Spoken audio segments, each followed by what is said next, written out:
We have yet another Star Wars game coming.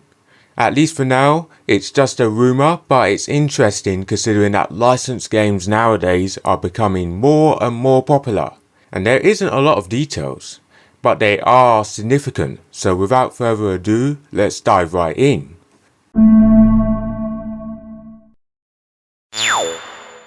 So the Star Wars game in question is a Mandalorian game, which I'm always up for, especially when the Mandalorian TV series is one of my favourite Star Wars programs to watch. The rumour, which appeared about a week ago, states that Respawn Entertainment, who is behind the Jedi series, Titanfall and Apex Legends, is developing the Mandalorian game, which is a good choice by Disney considering what Respawn have done with Fallen Order and Survivor, and I do think they fit the bill with Star Wars games.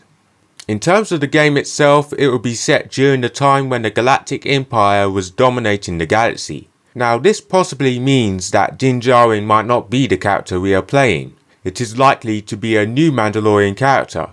However, I think it's plausible that Boba Fett might be a candidate because this time is essentially around the Bad Batch and or Jedi Fallen Order time before New Hope. And we knew very little about Boba Fett at that time, so him as the protagonist is possible. The perspective though is where I have doubts.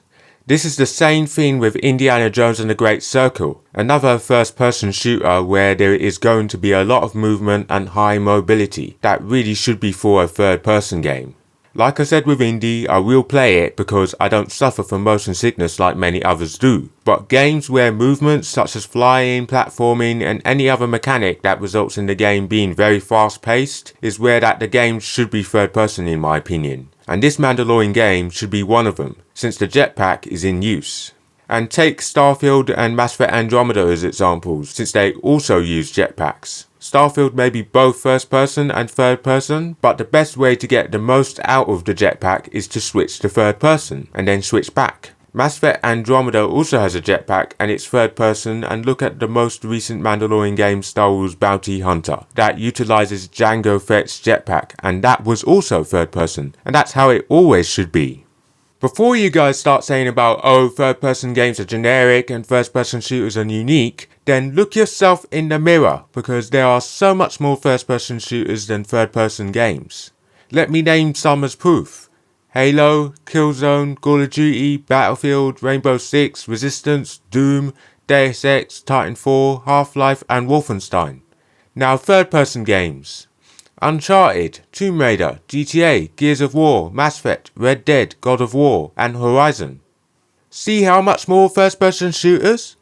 So don't say that third-person games are generic when it's most likely the complete opposite. Yet, one benefit that the first-person perspective of the Mandalorian game gives is that it's more than likely to happen, because Respawn announced that they were working on a Star Wars first-person shooter, so this may be it. Also, the other details of the game is that it won't be open world like Ubisoft's Star Wars Outlaws, and will instead be a linear structure, which I'm glad, because as I may have said before, although I can play open world games sometimes, they can also get boring and empty for me, especially if the open world game isn't done properly, which is why I like games like Uncharted, Tomb Raider and the original Mass Effect trilogy, because at least they stick to the main objective and have some options to go further, but don't force you to go further like open world games. So it's nice to know that the Mandalorian game will be linear, but there will be a huge variety of planets to visit, much like the Jedi games. As for when it's coming, the report says 1 to 2 years, so maybe 2025 or 2026, and that isn't a problem. Also, I'm pretty sure Respawn have been making this game for a while, but we don't know because after all, Jedi Survivor is being developed for PS4 and Xbox One, which probably has been forgotten since the game already came out on PS5 and Series X and S. But I hope we hear something because me and many other gamers are stuck with the PS4 and can't upgrade yet, so hopefully it's still happening.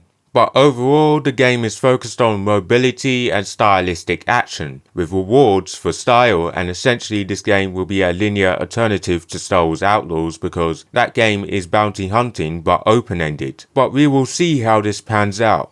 Anyway guys, I hope you enjoyed the video. Please like, subscribe, smash that bell button, send your thoughts in the comment section, and I'll see you next time. Take care.